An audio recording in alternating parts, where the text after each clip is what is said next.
Good morning friends, welcome to the computer classes for all. Friends, आज हम लोग Python में जो डिफरेंट ऑपरेटर्स अवेलेबल हैं उनके बारे में पढ़ेंगे। तो दोस्तों स्टार्ट करते हैं आज की जर्नी। हम लोग सबसे पहले दोस्तों कोलैबोरेटरी ओपन कर लिए, जिससे कि इसमें हम लोग साथ के साथ करते हुए प्रोग्रामिंग चलेंगे। तो दोस्तों ऑपरेटर्स जो पाइथन प्रोवाइड करता है उनकी लिस्ट हमने ये बना रखी है। अरिथमेटिक ऑपरेटर्स, कंपैरिजन या रिलेशनल ऑपरेटर भी जिसे बोलते हैं, assignment operator, logical operator, bitwise operator, membership operator and identity operators. ये दो ऑपरेटर्स पाइथन के अंदर एक्स्ट्रा हैं। बाकी ये सारे आप लोग और भी प्रोग्रामिंग लैंग्वेज में arithmetic, relational, assignment, logical, bitwise ये पहले भी आप लोग पढ़े होंगे। तो इन सब को हम लोग वन बाय वन देखते हैं। सबसे पहले बात करते हैं अरिथमेटिक ऑपरेटर्स की।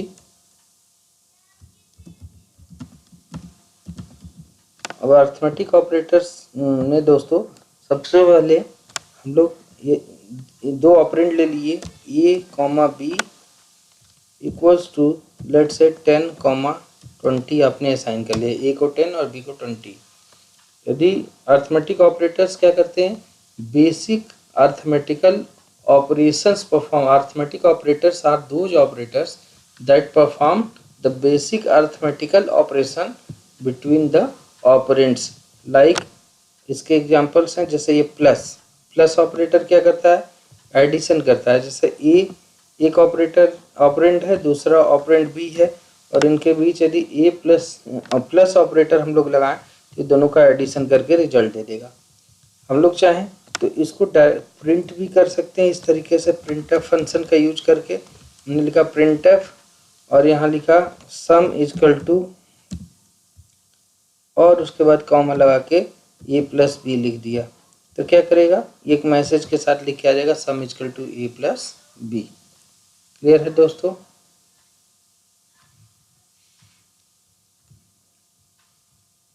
हाँ अच्छा, यहाँ मैं प्रिंटफ लिख दे रहा हूँ दोस्तों। पाइथन के अंदर प्रिंट फंक्शन होता है। तो हमने देखा sum equal to A plus b इस तरीके से प्रिंट होकर के आ गया। इसी तरीके से हम लोग मल्टीप्लाई कर सकते हैं, मतलब एडिशन सब्ट्रैक्शन के लिए माइनस, जैसे ए माइनस बी करके देख सकते हैं। सीधे रिजल्ट भी हम लोग देख सकते हैं दोस्तों। तो इसका रिजल्ट ए की वैल्यू 10 था, बी की 20, तो 10 माइनस 20 माइनस 10 रिजल्ट आ गया। माइनस करके कर सकते हैं, मल्टीप्लाई कर सकते हैं दोस्तों, ए मल्टीप्लाई बाई बी, तो ए और बी का मल्टीप्लिकेशन का रिजल्ट आ जाएगा 200, ये आ गया। इसके बाद दोस्तों हम लोग डिवीजन कर सकते हैं। ये अब डिवीजन के लिए दोस्तों दो तरीके का डिवीजन ऑपरेटर है। जो ये ऑपरेटर है ए बाई बी, ये क्या करता है, पॉइंट में वैल्यू देगा। यदि हमने मान लीजिए ए की वैल्यू यहाँ ले लेता हूँ, दूसरा मैं ए इक्वल्स टू मान लीजिए मैंने ले लिया 11 और बी इजकल टू ले लिया दोस्तों ए कॉमा बी लिख देता हूँ। ए की वैल्यू 11 हो गया, कॉमा बी की वैल्यू मैं 3 ले लिया। तो दोस्तों यदि ए डिवाइडेड बाई बी करेंगे तो ये डेसिमल में इसका रिजल्ट दे देगा, है ना।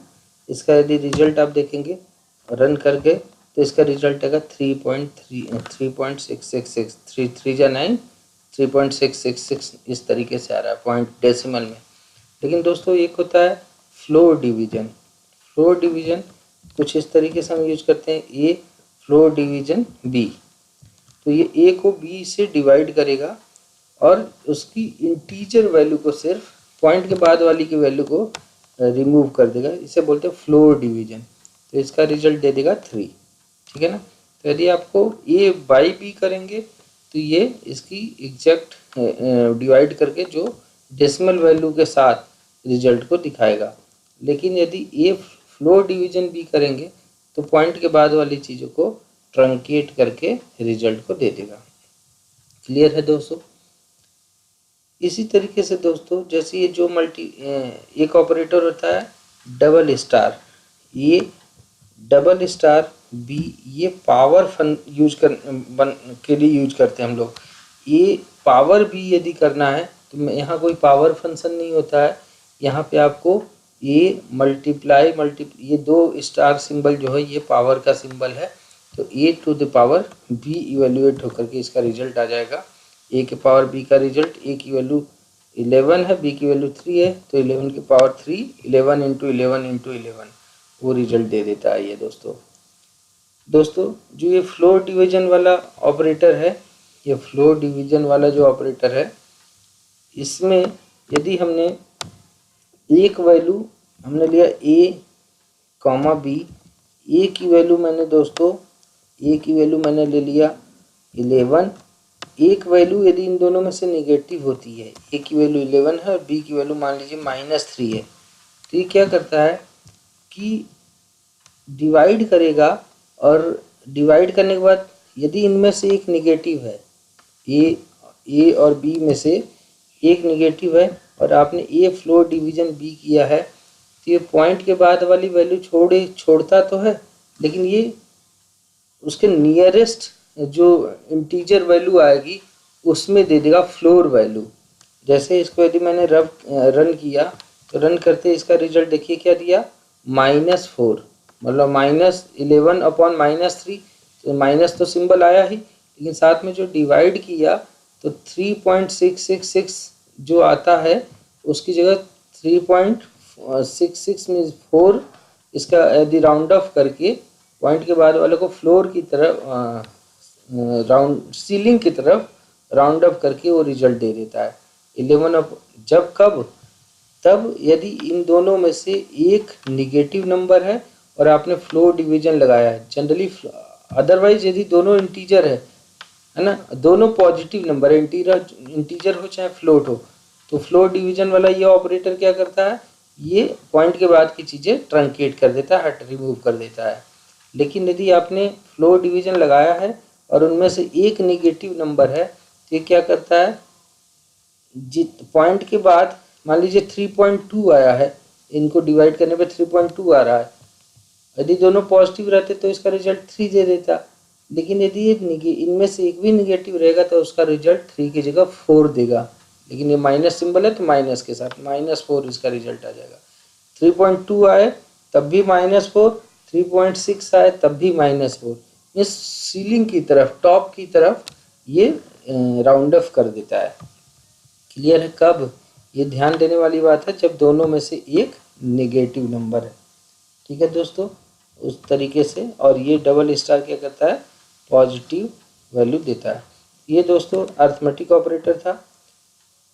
वैसे ही ऑपरेटर, अर्थमेटिक ऑपरेटर एक है मॉडुलस ऑपरेटर, ए मॉडुलस बी। ए की वैल्यू यदि 11 है, नई वैल्यू ले लेता हूँ, a comma b equals to 12 comma मान लीजिए 11,3 और आपने ए मॉडुलस 3 बी किया है, तो मॉडुलस ऑपरेटर क्या देता है दोस्तों, रिमाइंडर देता है। तो इसका रिमाइंडर क्या आएगा, 11 में 3 का डिवीजन करेगा, रिमाइंडर आ जाएगा 2, वो रिजल्ट आ जाता है। और दोस्तों यहाँ पे कोई ऐसी प्रॉब्लम नहीं है। यदि आप सी लैंग्वेज की बात करें तो मॉडुलस ऑपरेटर यदि इनमें से एक भी वैल्यू फ्लोट होती है तो उसमें अलाउ नहीं होता है। यदि ये फ्लोट के साथ मॉडुलस ऑपरेटर नहीं चलता, एक भी फ्लोट हो तो। लेकिन यहाँ सी के पाइथन के अंदर फ्लोट वैल्यू पे भी मॉडुलस ऑपरेटर अप्लाई हो जाता है। क्लियर है दोस्तों? तो इस तरीके से इस एक चेंजेज हैं जो आपको ध्यान रखने चाहिए। अर्थमेटिक ऑपरेटर के बाद दोस्तों नेक्स्ट जो ऑपरेटर है दैट इज रिलेशनल ऑपरेटर।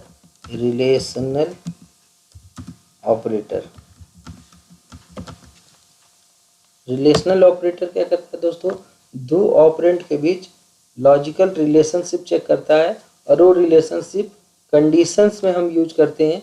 जो रिलेशनशिप या तो ट्रू होती है या फॉल्स होती है। जैसे एक रिलेशनशिप है डबल इक्वल्स टू, और ए की वैल्यू मैंने ले लिया मान लीजिए 10, अब बी की वैल्यू मैंने ले लिया दोस्तों 7, और यदि हमने चेक किया A double equals to B, तो ए क्या बी के इक्वलेंट है, ये इक्वलिटी चेक करने के लिए यूज किया जाता है। यदि इक्वल होगा तो ट्रू रिटर्न करेगा, अदरवाइज फॉल्स। रन करिए तो इसका रिजल्ट क्या आएगा, फॉल्स आ जाएगा। क्लियर है। यदि हमने तो ये इक्वल टू ऑपरेटर हो गया। इसके बाद रिलेशनल ऑपरेटर होता है दोस्तों ए ग्रेटर देन बी। चेक करेगा क्या ए बी से बड़ा है, यदि ट्रू है तो ट्रू रिटर्न करेगा, रिजल्ट आ जाएगा, अदरवाइज फॉल्स। तो देखिए इसका रिजल्ट क्या आ गया, ट्रू आ गया।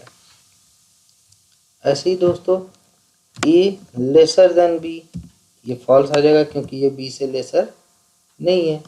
इसके बाद मैंने चेक किया a greater than equals to, greater than हो या इक्वल्स टू हो, दोनों ही केस में ट्रू देता है। ए की वैल्यू मैंने 7 लिया है, ए की वैल्यू 10 लिया है और बी की वैल्यू 7 लिया है ना। यहाँ देखिए इससे ऊपर अभी ए की वैल्यू मैंने क्या लिया है, 10 लिया है और बी की वैल्यू 7 लिया है, यही वैल्यू चल रही है आगे।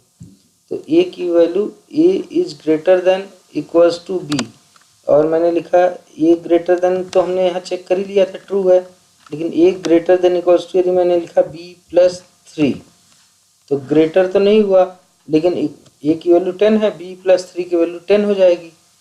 तो ये ग्रेटर तो नहीं लेकिन इक्वल्स टू है, तो इसलिए इसका रिजल्ट क्या आ जाएगा, ट्रू आ जाएगा। क्लियर है। तो ये आइदर ग्रेटर देन और इक्वल्स टू। ऐसे ही लेसर देन इक्वल्स टू होता है, a lesser than equals to b. क्या a lesser than equals to b है, तो यदि मैं लिख दूँ बी प्लस 3, ए की वैल्यू 10 है, बी की वैल्यू 10 हो गई है ना, बी प्लस 3 की वैल्यू 10 हो गई, तो ये लेसर देन तो नहीं है लेकिन इक्वल्स टू हो गया, तो इसका भी रिजल्ट क्या आ जाएगा, ट्रू आ जाएगा। ऐसे ही आपने लिखा ए नॉट इक्वल्स टू, ये होता है नॉट इक्वल्स टू बी। तो नॉट इक्वल्स टू जब दोनों इक्वल नहीं है तो ट्रू रिटर्न कर देगा, तो इक्वल नहीं है तो यहाँ ट्रू रिटर्न कर दिया। तो ये ऑपरेटर्स दोस्तों double equals to, greater than, lesser than, greater than equals to, lesser than equals to and not equals to, जो दो ऑपरेंट के बीच में कंडीशनल रिलेशनशिप चेक करने के काम आते हैं, जिसे हम लोग रिलेशनल ऑपरेटर या कंपैरिजन ऑपरेटर बोलते हैं, और इनका यूज हम लोग कंडीशनल स्टेटमेंट्स में करते हैं डिसीजन मेकिंग करने के लिए। जो नेक्स्ट ऑपरेटर है दोस्तों that is assignment operator.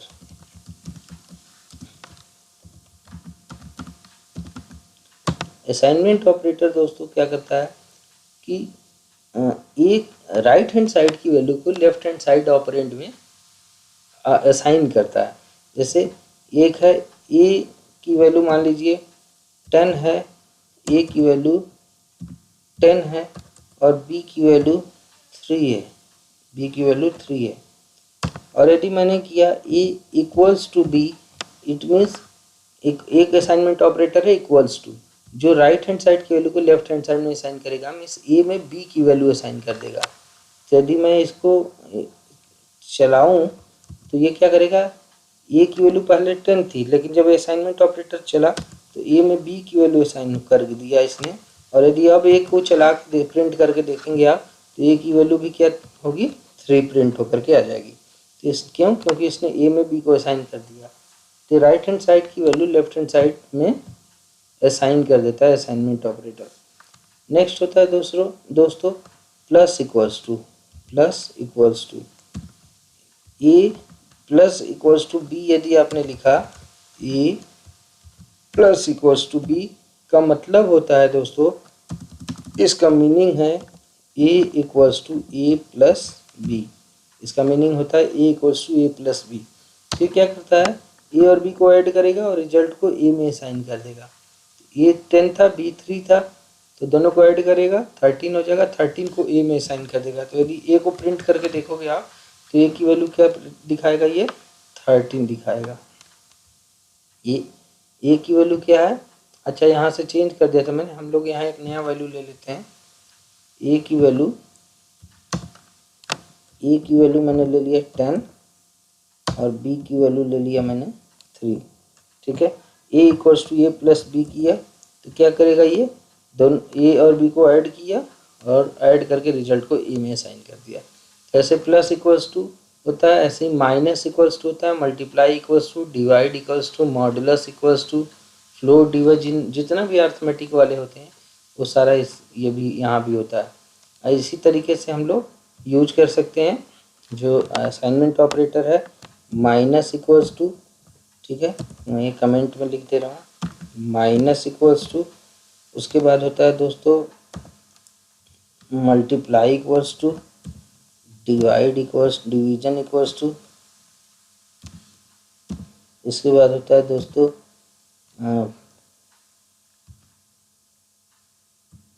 Modulus equals to, इसके बाद होता है दोस्तों फ्लो डिवीजन इक्वल्स, ठीक है, यहाँ लिस्ट में आप लोगों को दिखा दे रहा हूँ मैं।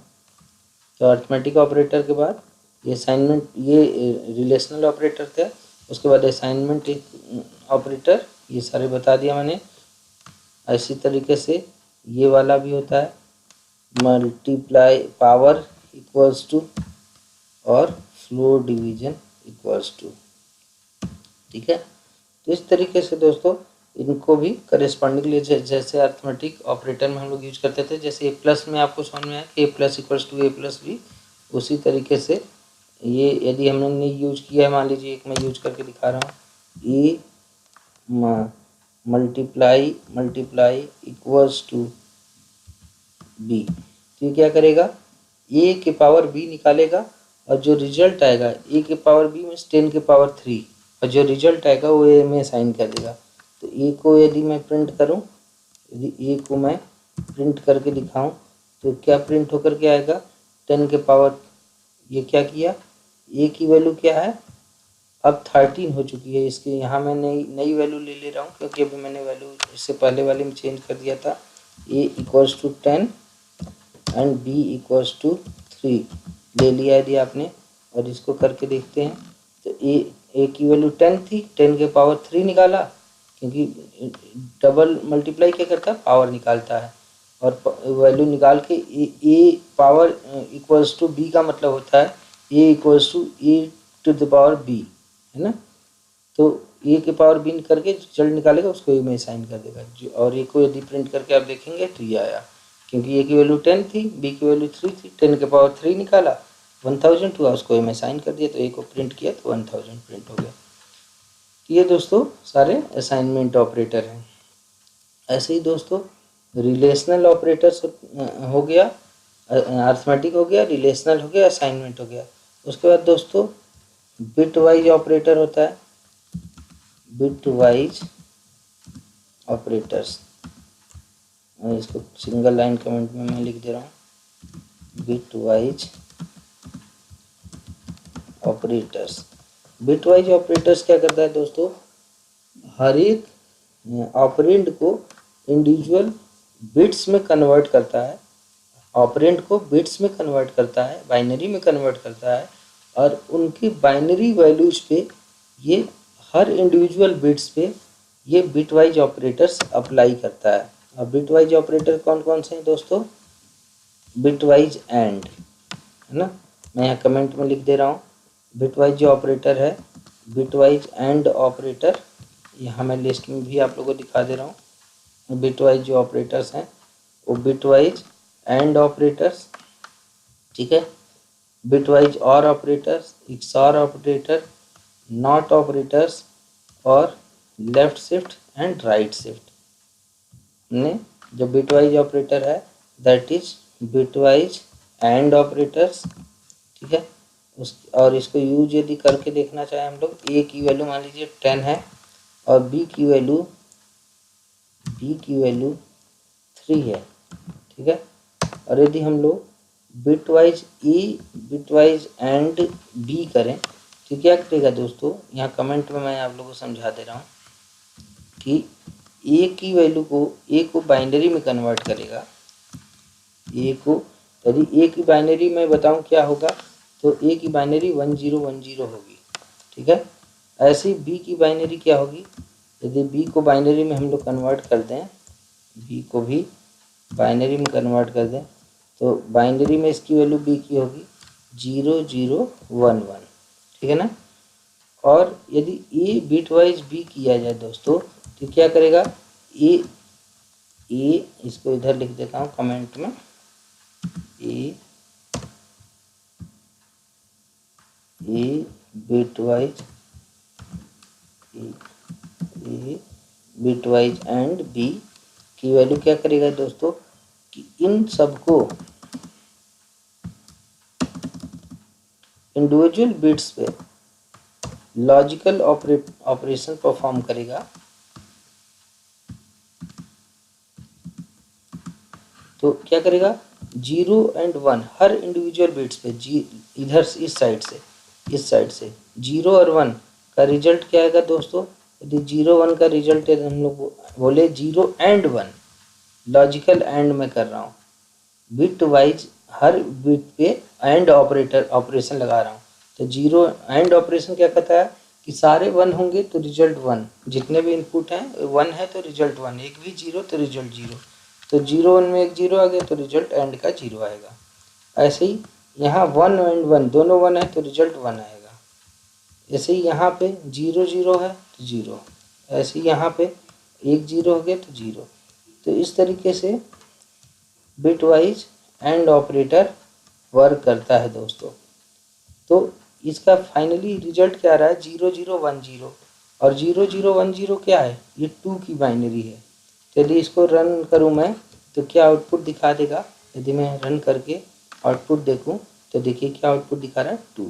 तो इसने क्या किया हर इंडिविजुअल डिजिट को बिट्स, यदि आपको किसी नंबर को बाइनरी में कन्वर्ट करने सीखना है दोस्तों तो बाइनरी में कन्वर्ट करने के लिए पाइथन में तो डायरेक्ट bin नाम का फंक्शन होता है, और मैंने इसमें ए पास कर दिया तो ए की जो भी वैल्यू है उसको बाइनरी में कन्वर्ट कर देगा। तो बाइनरी में कन्वर्ट 0 भी ये लिखता है कि बाइनरी में है, और क्या इसकी बाइनरी वैल्यू है 1 0 1 0। तो जिस भी ऑपरेंड को बाइनरी में कन्वर्ट करना है bin में पास कर दीजिए, कन्वर्ट कर देगा।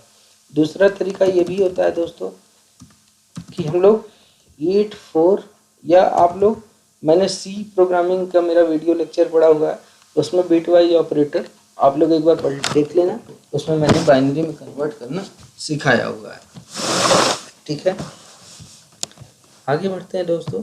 यदि आपको तो ये बिटवाइज एंड कर दिया, इसी तरीके से दोस्तों बिटवाइज और होता है, उसका ये सिंबल है, या ये यूज कर सकते हैं या ये वाला यूज कर सकते हैं ये। ठीक है, बिटवाइज और के बाद दोस्तों नेक्स्ट ऑपरेटर बिटवाइज और क्या करता है नंबर्स को बाइनरी में कन्वर्ट करेगा और हर एक इंडिविजुअल बिट्स पे और ऑपरेशन लगाता है। और ऑपरेशन क्या करता है यदि दोनों में से एक भी इनपुट 1 है तो आउटपुट 1 आएगा। Either input is 1, if any one input is 1 the output will be 1। Output will be 0 only when all the input will be 0। जब सारे इनपुट 0 हों तब आउटपुट 0 आएगा, एक भी इनपुट 1 होगा तो और ऑपरेशन का रिजल्ट 1 आएगा। ठीक है, तो और कर देगा।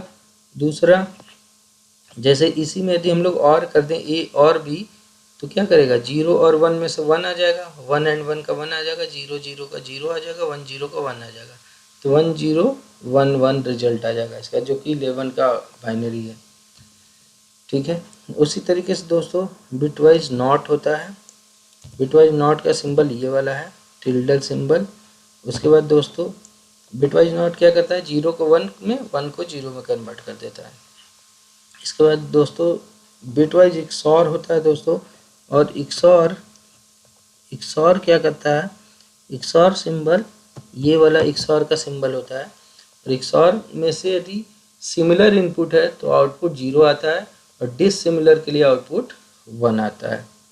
ठीक है, उसके बाद ये होता है बिटवाइज लेफ्ट शिफ्ट, और ये वाला होता है बिटवाइज राइट शिफ्ट। ठीक है, तो अब ये क्या होता है bitwise left shift and right shift. यदि इन्हीं ऑपरेशंस पे दोस्तों यदि मैं और ऑपरेशन लगाऊं तो और क्या करता है, देखिए यहाँ पे मैं ए और बी लगा दे रहा हूँ, और का सिंबल ये वाला है। तो और क्या करेगा दोस्तों, मैंने आप लोग को बताया कि दोनों में से एक भी इनपुट 1 है तो आउटपुट 1 आ जाएगा। तो इसका 0 1 में से एक 1 है तो यहाँ 1 आ जाएगा। ठीक है, 1 1 का 1 आ जाएगा, 0 0 का 0 आएगा, और 0 1 का 1 आ जाएगा। तो 1 0 1 1 ये किस चीज़ की बाइनरी होती है 11 का। तो यदि रन करके देखेंगे आप इस कोड सेल को तो 11 आउटपुट आ जाएगा। ऐसे ही दोस्तों यदि XOR लगाएंगे तो XOR क्या करता है कि सिमिलर इनपुट के लिए यदि A XOR B किया जाए, XOR का यहाँ ये जो इधर मैं लिख रहा हूँ ये कमेंट है, तो ये समझाने के लिए सिर्फ इधर लिखा है, मेन कोड इधर ये लिखा हुआ है। तो XOR क्या करता है कि सिमिलर इनपुट के लिए 0, डिसिमिलर के लिए 1, तो 0 1 दोनों डिसिमिलर हैं तो 1 आ जाएगा, 1 1 सिमिलर हैं तो 0 आ जाएगा, 0 0 सिमिलर है तो 0 आ जाएगा, 1 0 डिसिमिलर है तो 1 आ जाएगा। तो 1 0 0 1 और ये 9 की बाइनरी है दोस्तों। तो देखेंगे इसका रिजल्ट क्या आ जाएगा, 9 आ जाएगा। तो ऐसे XOR हो गया। इसके बाद दोस्तों लेफ्ट शिफ्ट और राइट शिफ्ट समझते हैं। ले लेते हैं एक वैल्यू, मान लीजिए A की वैल्यू, A वेरिएबल है जिसकी वैल्यू हमने लिया 15, ठीक है। और दोस्तों इसको यदि मैं बाइनरी में कन्वर्ट करूं तो A की बाइनरी क्या होगी, यदि इसको बाइनरी में मैं कन्वर्ट कर दूं तो इसकी बाइनरी होती है 1 1 1 1, ठीक है, 1 1 1 1, ठीक है दोस्तों। और कंप्यूटर क्या करता है दोस्तों, जो बाइनरी में कन्वर्ट करते हैं वैल्यू को, इसको 16 बिट की मेमोरी में स्टोर करता है। तो 0, अब बाकी बिट में मैं 0 फिल कर दे रहा हूँ,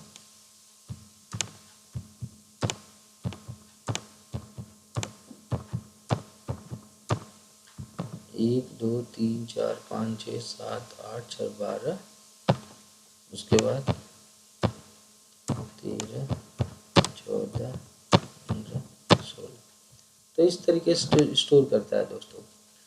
अब ये क्यों, क्योंकि कंप्यूटर की मेमोरी में इस तरीके से स्टोर हुआ 2 बाइट में। अब यदि आपने ये A को मेमोरी में ऐसे स्टोर कर दिया, अब आपने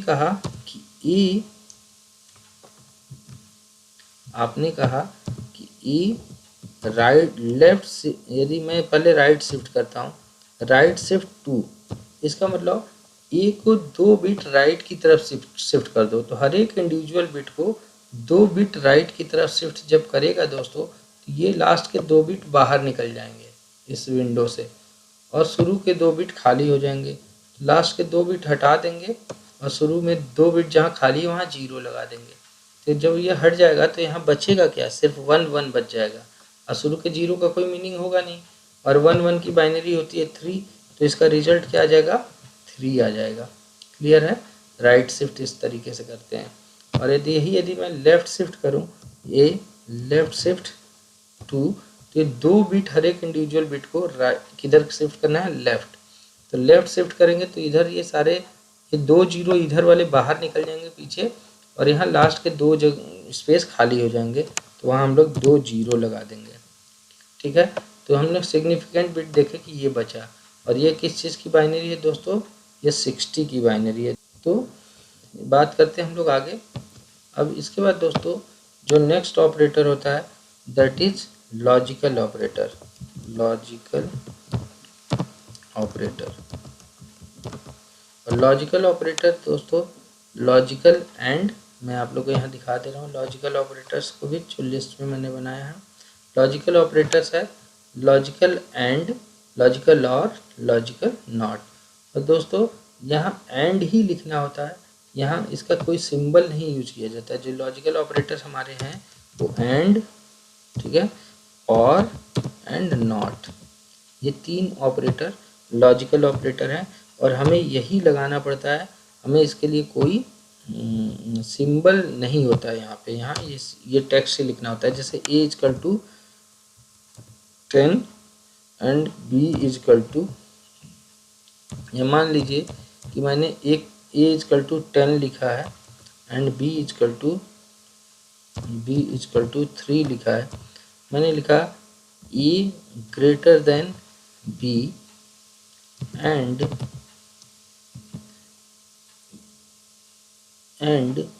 E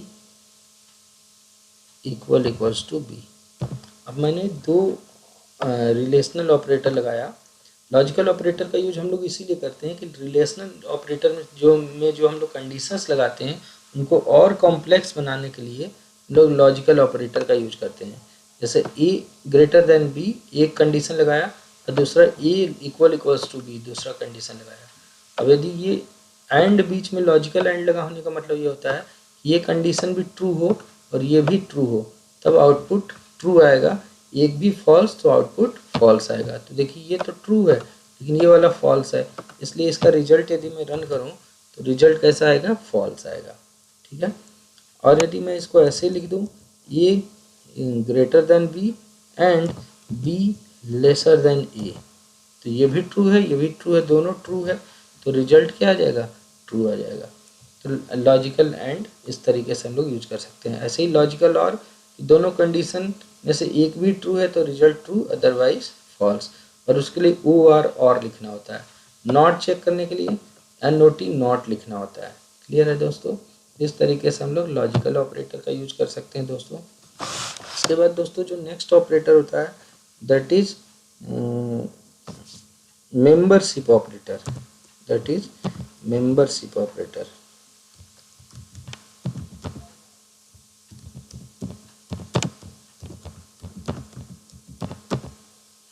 मेंबरशिप ऑपरेटर जो है दोस्तों वो मैंने ये लिस्ट कर रखी है। देखिए पाइथन में जो मेंबरशिप ऑपरेटर होता है इन और नॉट इन होता है। इन एंड नॉट इन जो दो जो इसके ऑपरेटर हैं, इन है एक मेंबरशिप ऑपरेटर और दूसरा नॉट इन है। और ये क्या चेक करता है कि कोई वैल्यू इसका मेंबर है कि नहीं है। If A is the member of B, यदि आपको ये चेक करना है कि जैसे कि दो ऑपरेंड हैं, ये it evaluates true if finds a variable in the specified sequence false otherwise.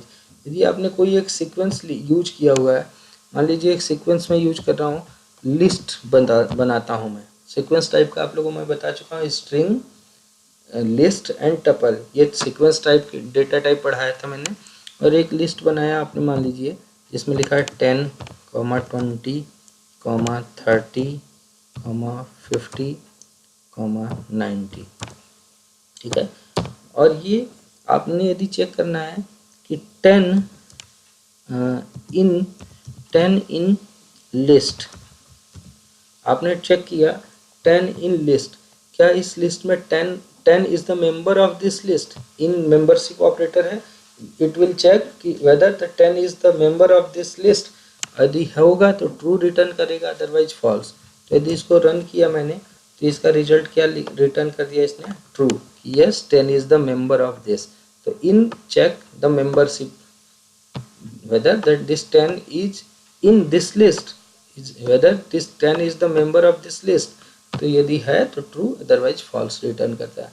ऐसे ही दोस्तों एक है नॉट इन, तो नॉट इन चेक करेगा कि मैंने चेक किया कि 10 नॉट इन लिस्ट, मैंने चेक किया कि, तो ये कब रिटर्न करता है, यदि इस लिस्ट का मेंबर नहीं होगा तो ट्रू रिटर्न करेगा अदरवाइज फॉल्स।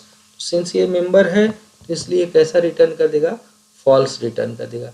लेकिन यदि कोई ऐसी वैल्यू मैंने लिया जिसका मेंबर ही नहीं है, जैसे मान लीजिए मैंने लिख दिया 80 इसका मेंबर नहीं है, तो 80 नॉट इन लिस्ट, मैंने चेक किया 80 नॉट इन लिस्ट, तो इसका मेंबर तो नहीं है। नॉट इन ट्रू कब रिटर्न करता है, जब मेंबर ना हो, यदि है तो फॉल्स। तो रन किया तो ये तो इसका मेंबर नहीं है तो ट्रू रिटर्न कर देगा। क्लियर है।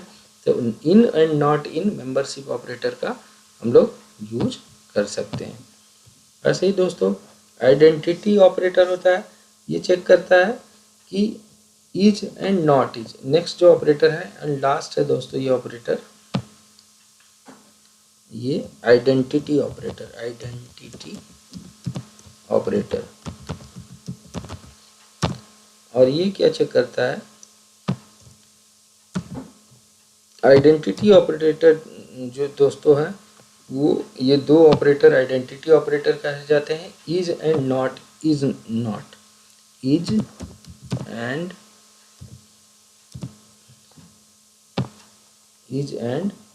Is not, is not. अब जैसे ये क्या करता है कि चेक करता है कि क्या दोनों की आइडेंटिटी, दोनों वैल्यू के मेमोरी एड्रेसेस सेम है क्या, दोनों सेम मेमोरी। देखिए दोस्तों, आप लोग को एक चीज़ मैं बता देता हूँ और कि यदि आप किसी दूसरी, इस कॉन्सेप्ट को समझाने से पहले एक बात बताता हूँ कि यदि आपने एक वेरिएबल लिया है, उसको वैल्यू आपने यदि 10 असाइन किया है, मान लीजिए कुछ वैल्यू असाइन किया, दूसरा एक वेरिएबल लिया b, उसको भी आपने यदि सेम वैल्यू असाइन कर दिया, तो दूसरे प्रोग्रामिंग लैंग्वेज क्या करते हैं दोस्तों, ए के लिए अलग मेमोरी स्पेस बनाते हैं, उसमें 10 असाइन कर देंगे, बी के लिए अलग मेमोरी स्पेस बनाएंगे, उसमें 10 असाइन कर देंगे, और ऐसे तमाम वेरिएबल्स ऐसे होंगे जिनकी वैल्यू सेम होगी, सबके लिए अलग अलग मेमोरी स्पेसेस बनाते हैं। लेकिन पाइथन क्या करता है, वैल्यू को एज ए ऑब्जेक्ट स्टोर करता है और मेमोरी में एक ही लोकेशन पे एक वैल्यू को स्टोर करता है, और जितने भी वेरिएबल उसे यूज करना चाहते हैं उन वैल्यूज का रेफरेंस उनको असाइन कर दिया जाता है। Means this 10 will assign to a single place in the memory and A and B will refer to those. और जैसे हमने 10 इजकल टू 10 को असाइन किया ए में, तो कंप्यूटर की मेमोरी में एज ए ऑब्जेक्ट 10 स्टोर हुआ होगा और उस ऑब्जेक्ट का रेफरेंस ए को असाइन कर दिया गया जाता है। तो इस वजह से आपका मेमोरी 10 तो एक ही जगह, कोई रिपीटेड वैल्यू जितनी बार भी आए एक जगह सिर्फ स्टोर किया जाएगा और उसी की रेफरेंसेस पास कर दिए जाते हैं। तो इस वजह से आपका मेमोरी बहुत एफिशिएंटली यूज होता है। यदि आप चेक करना चाहें, सिंस ये दोनों एक ही है, तो इसको ऐसे चेक करते सकते हैं आइडेंटिटी ऑपरेटर से कि ए इज बी, क्या ए और बी दोनों का आइडेंटिटी सेम है, दोनों का एड्रेसेस सेम है। यदि इसको रन करेंगे दोस्तों तो 10 असाइन कर देगा, ट्रू असाइन बता देगा कि मीन्स इन दोनों का एड्रेस सेम है। इस बात को दोस्तों आप अलग से चेक भी कर सकते हैं। एक होता है आईडी फंक्शन है, जिसमें यदि आप किसी वेरिएबल का एड्रेस पास करेंगे, नाम पास करेंगे वेरिएबल का, तो उसका एड्रेस प्रिंट कर देगा, ये रिटर्न कर देगा। तो देखिए ए का एड्रेस ये आया। ऐसे ही यदि आप बी का एड्रेस प्रिंट करना चाहें तो आप लिखिए आईडी और ब्रैकेट में लिख दीजिए बी, और इसको भी रन करिए तो देखेंगे कि इन दोनों का ए का जो एड्रेस आया होगा वही बी का भी एड्रेस आया होगा। ए का जो एड्रेस प्रिंट हुआ है वही बी का भी एड्रेस है। मीन्स ए और बी की वैल्यू सेम है, तो एक ही जगह पे दोनों स्टोर हुए हैं और उन्हीं का एड्रेस जा रहा था। ठीक है ना। तो इस तरीके से आप देख रहे हैं कि आपका मेमोरी बहुत एफिशिएंटली यूज किया जाता है। इसीलिए जितना भी डेटा एनालिटिक्स का काम है उसके लिए Python is a good best suitable language. और आइडेंटिटी ऑपरेटर क्या करता है, चेक करता है कि whether the references of this addresses of this memory these variables, the addresses of the memory locations of these variables are same or not। और यदि ये दोनों डिफरेंट वैल्यू रहते, मान लीजिए एक हम लोग ले लेते हैं, यहाँ पे a इजकल टू लिया 10, a की जगह c इजकल टू लिया 10 एंड d इजकल टू लिया दोस्तों मान लीजिए 20।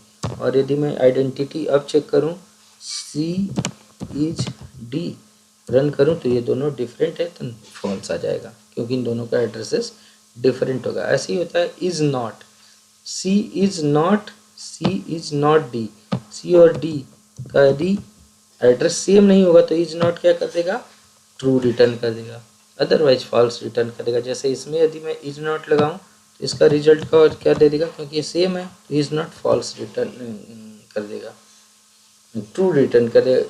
सिंस ए और बी सेम है तो ये फॉल्स रिटर्न करेगा, है ना, क्योंकि ए इज नॉट बी ये कह रहा है कि ए और बी दोनों का एड्रेस सेम नहीं है जबकि सेम है। ठीक है। तो इस तरीके से दोस्तों हम लोग आइडेंटिटी ऑपरेटर्स का यूज कर सकते हैं।